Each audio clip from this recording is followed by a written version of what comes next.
Halo semua, perkenalkan nama saya David Adangia dari Prodi Teknik Sipil dengan NIM 2523040114. Pada kesempatan kali ini saya akan menjelaskan atau mempresentasikan dari hasil pertemuan dari pertama sampai ke-7 yang dari mata kuliah Pancasila yang diampu oleh dosen Bapak Restu Yandika Sakti Zenrate SHMH. Baik, langsung saja. Pada pertemuan pertama itu tidak ada membahas tentang pelajaran Pancasila, tetapi pada pertemuan pertama yaitu memperkenalkan diri antara dosen dan mahasiswa.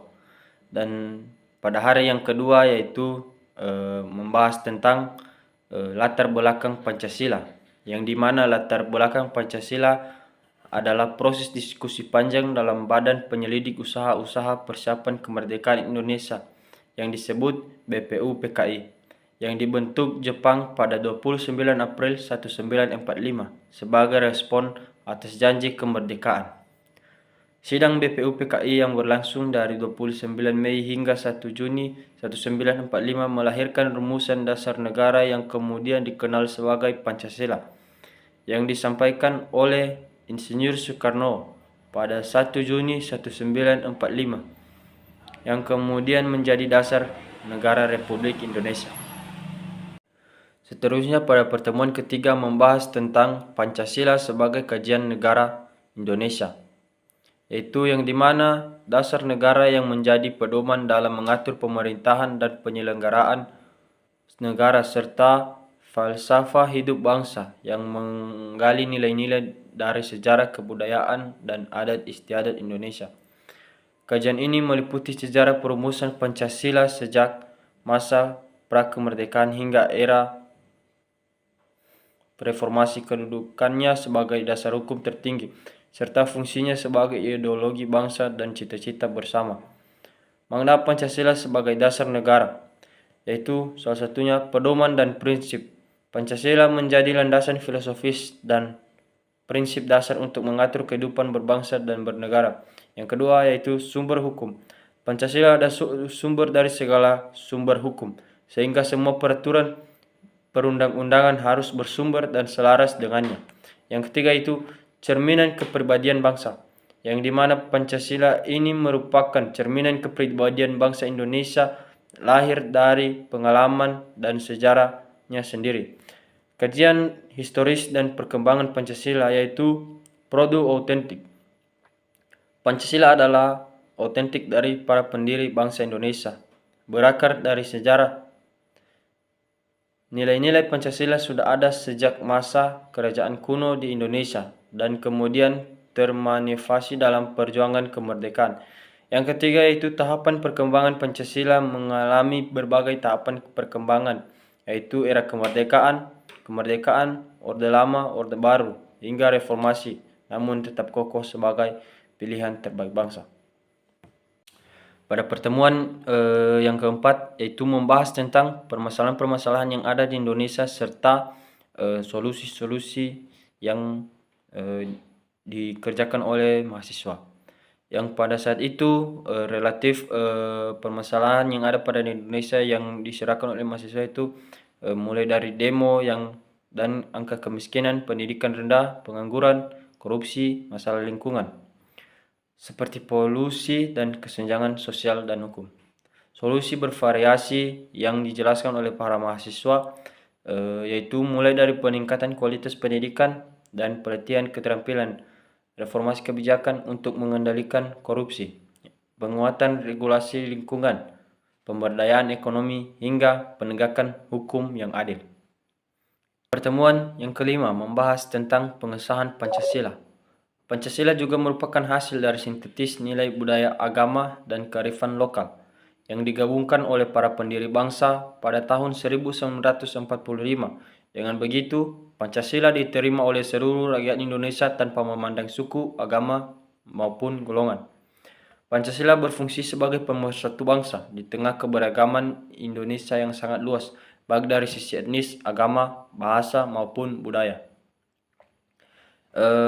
Pada pengesahan Pancasila ini ada beberapa periode yang dilaksanakan, yaitu salah satunya periode pengusulan Pancasila, yaitu pada masa kebangkitan nasional dari tahun 1908 sampai 1920-an, yang dimana pada saat itu Budi Utomo pada tahun 1908 menekankan persatuan bangsa dan kemajuan pendidikan sebagai dasar perjuangan.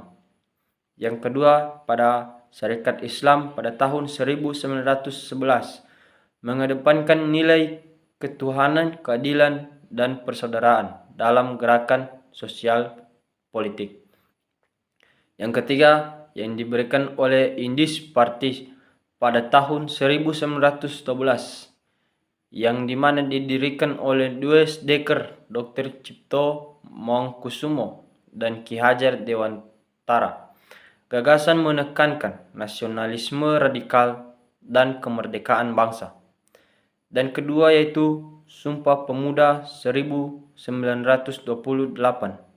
yang dimana mengikrarkan satu nusa, satu bangsa, dan satu bahasa, menjadikan tonggak kesadaran nasional atau pentingnya persatuan dan kebangsaan. Yang ketiga, nilai inilah yang menjadi nilai inti sila pertama yang diajukan Soekarno, yaitu kebangsaan Indonesia. Dan ketiga yaitu pemikiran tongko bangsa pada tahun 1930-an awal sampai 1940-an, yaitu yang diberikan oleh Ki Hajar Dewantara, menawarkan konsep Trisakti Jiwa, yaitu kemerdekaan, kebangsaan, kebudayaan, yang diusulkan oleh Soekarno, yaitu mengusulkan sintetis setiap kekuatan besar bangsa, nasionalisme, Islamisme, dan Marxisme. Yang keempat itu yang disukai oleh Muhammad Hatta, yaitu mengajukan gagasan demokrasi, ekonomi, kerakyatan, dan kooperasi sebagai landasan kesejahteraan. Yang diusulkan oleh Muhammad Yamin yaitu mengedepankan persatuan nasional, kebudayaan Indonesia asli, dan cita-cita kemerdekaan. Dan pada saat itu juga pada masa pendudukan Jepang menjanjikan kemerdekaan Indonesia dan membuka ruang diskusi tentang dasar negara semakin serius dan terarah.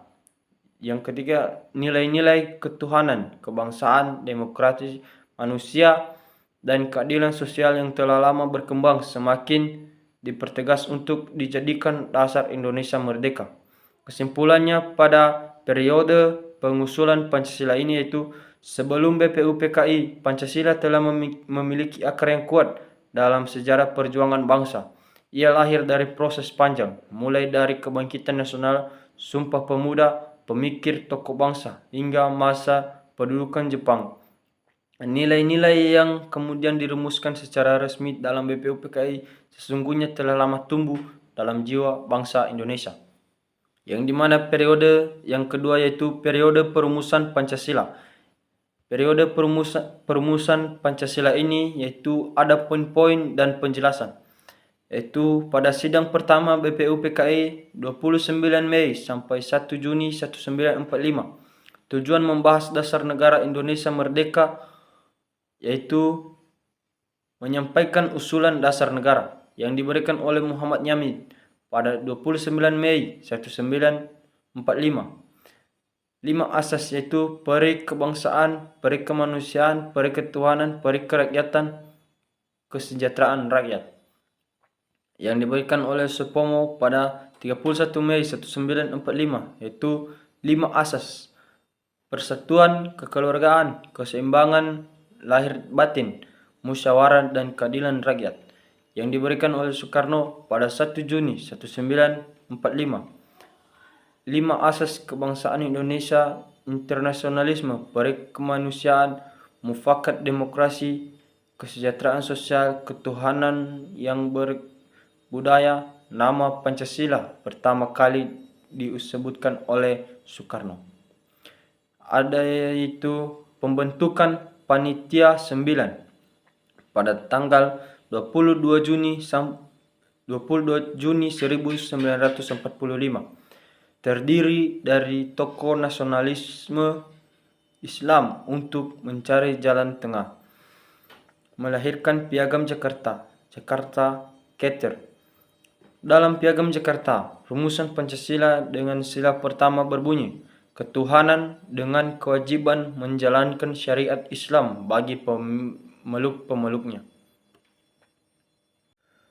Yang ketiga yaitu sidang kedua BPUPKI pada tanggal 10 sampai 17 Juli 1945 yang dalamnya membahas rancangan Undang-Undang Dasar. Yang kedua, Piagam Jakarta dijadikan pembukaan UUD. Yang ketiga, Pancasila mulai ditempatkan dalam konteks hukum dasar negara. Sidang BPU PKI pertama yaitu pengusulan dasar negara, Panitia 9, perumusan Piagam Jakarta. Sidang kedua BPU PKI, penyusunan Undang-Undang Dasar, dan sidang PPKI, pengesahan Undang-Undang Dasar 1945 dan Pancasila. Proses ini menunjukkan bahwa Pancasila lahir dari musyawarah, kompromi, serta semangat persatuan para pendiri bangsa. Pada periode yang ketiga, yaitu periode pengesahan Pancasila, yang dimana poin-poin dari periode pengesahan Pancasila ini yaitu salah satunya Proklamasi Kemerdekaan 17 Agustus tahun 1945. Yang kedua, sidang PPKI pada 18 Agustus 1945. Yang ketiga, perubahan sila pertama.